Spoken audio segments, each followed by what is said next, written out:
Which big boy is best big boy? They get a lot of attention, so as a result, sometimes talking about the big boy can get a little long in the tooth for some. But at the end of the day, you can't argue with its well-earned fame. From just the stats to the sheer size and presence of one of these things, Big Boy is a big deal. When it comes to O-gauge trains, that big size can be a limiting factor to who can run one, unless your big boy is also a bendy boy.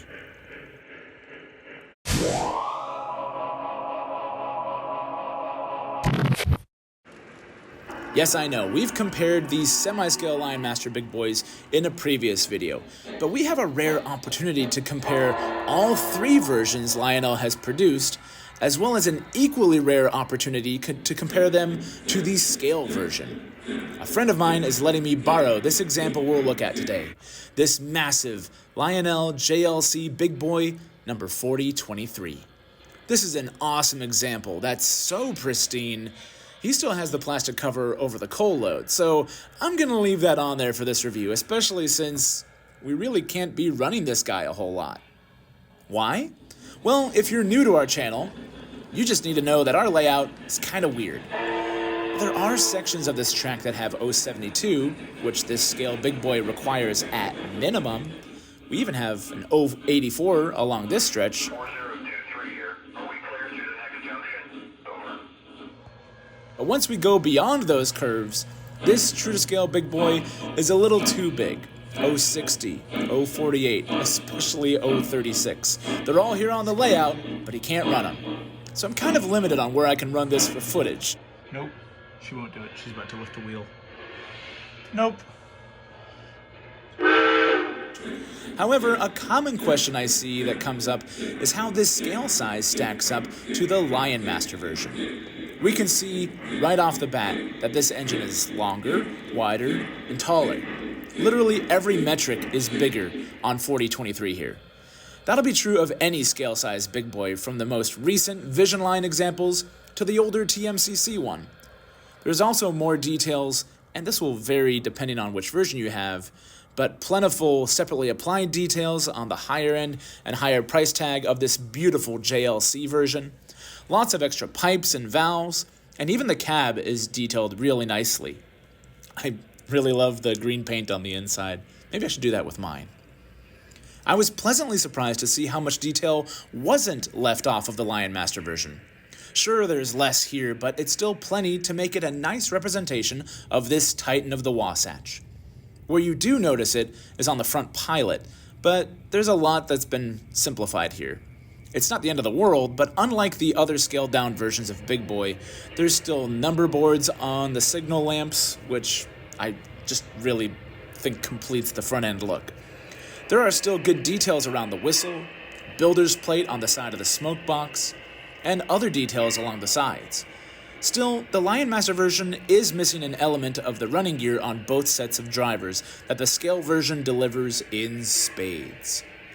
Besides the visual elements, these two versions of Big Boy operate pretty differently, and that mostly comes down to how they handle curves. True to its realistic looks, the front set of drivers on the scale version are articulated, so they can swing out from under the boiler to help it tackle curves. But only to a point. Anything under an 072 curve will derail this Lionel Leviathan, as the articulated feature can only pivot so far. The rear set of drivers are fixed, just like the real one. It also means that, despite this articulated feature, scale Big Boys do swing the smoke box pretty far over the track while negotiating these kinds of curves. It's enough to give trackside clearance a good inspection, and to watch out for elements that could get in its way. What the LionMaster lacks in detail, it makes up for in flexibility.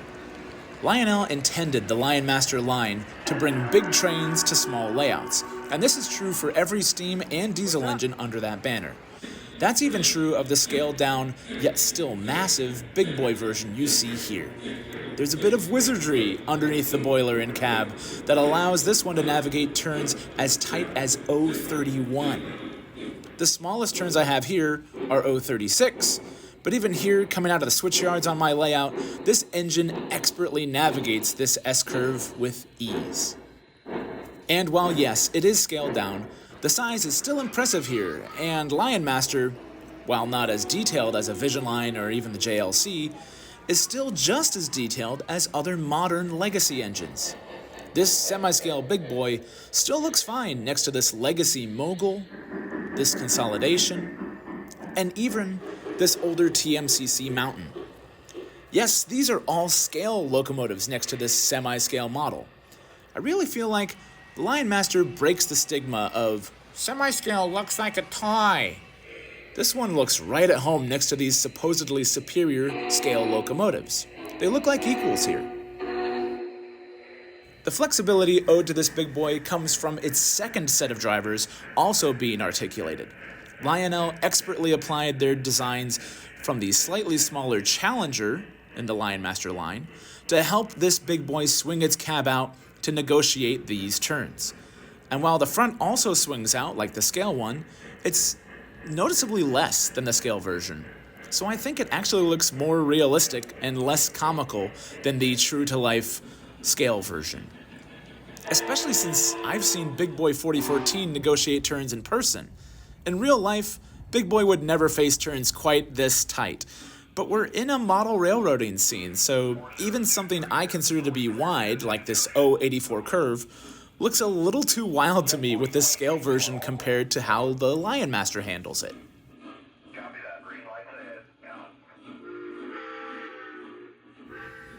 When it comes to features, you might be surprised at how much LionMaster can offer compared to scale versions. Yes, the most recent LionMaster versions have Lionchief control, meaning they have generic crew dialogue, which actually a lot of other Legacy engines still do, reminding you, more simplified sound features, but the modern Lionchief still means you have many Legacy levels of control. Even sounds for filling water are still here. Much like how the LionMaster size tends to break the stigma of semi-scale being small and toy-like, Lionchief recently has been breaking the mold of how much they offer as a control system. However, if you go further back with LionMaster offerings of the Big Boy, there are Legacy-equipped versions that offer road number-specific crew dialogue, improved sound effects with quilling whistles, and even a rare example of this one, number 4011. Yeah, that's whistle steam on a semi-scale Big Boy. Regrettably, these were only available really once. This one, number 4011, in the 2010 Lionel catalog. I wish they had made more. So if you've got the space for a scale Big Boy, that's fine. But there's also the wallet side to consider. Scale Big Boy locomotives aren't cheap to bring to a layout, and while these semi-scale versions are still not considered inexpensive, it's the most affordable way to bring the size and might of a Big Boy to the smallest layouts. That gave us the best chance to create any kind of layout to enjoy these trains on, and it's something I really enjoy about the LionMaster lineup in general. If the O-gauge hobby was only offered in 072 curves and up, then we would really limit the amount of people that could enjoy these trains. Yes, I've made the argument before that this is where other scales like HO and N are better choice for those that don't have the space for the size of these trains.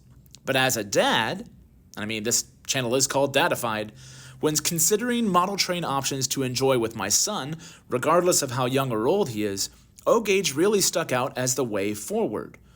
Big and durable enough to withstand the inevitable oops, small enough to still realistically put in our basement, or even on the carpet, and especially with the flexibility of things like Fast Track, the extremes you can reach in O-gauge from semi-scale starter sets to the ultra-realistic layouts that would make a museum blush, there's still 3 rails on all of these. So I'm really glad that there's a Big Boy for everybody to enjoy. So, which Big Boy is best Big Boy?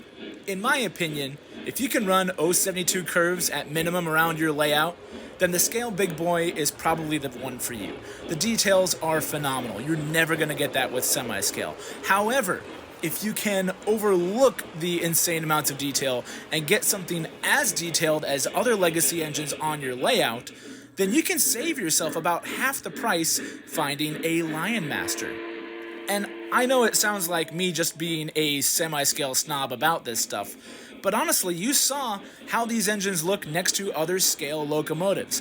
Unless you have other engines of a similar size that are this big, like if you got a Class A, or a Challenger, or anything else that's huge steam that's also scale, then yeah, but anything smaller really than a mountain is going to look just fine next to these fine LionMaster examples. In terms of which LionMaster to go for, because there are 3 versions, that's a tougher one to call. The latest versions that have Lionchief may not have road-specific crew dialogue, and cringingly enough they have good old Mr. Lionel in there. The whistle on them is fantastic. In fact, I think someone told me it's the same sound file as they have in the Vision Line Big Boy, so the whistle sounds by far the best on these newer 2019 releases for LionMaster. However, the 4011 version from 2010 has whistle steam and legacy control, including road name specific dialogue, so that's a really neat one to find as well. Number 4006 here is part of the original run of LionMaster Big Boys from 2008, and it's got road number specific dialogue as well, just doesn't have the whistle steam like 4011 has, but it's still a great runner, and I really like that engine. Honestly, if I could combine all the features, I'd do that, but that's kind of a video for another day. 4023 here. Train is moving. Over. All right, 4023, out.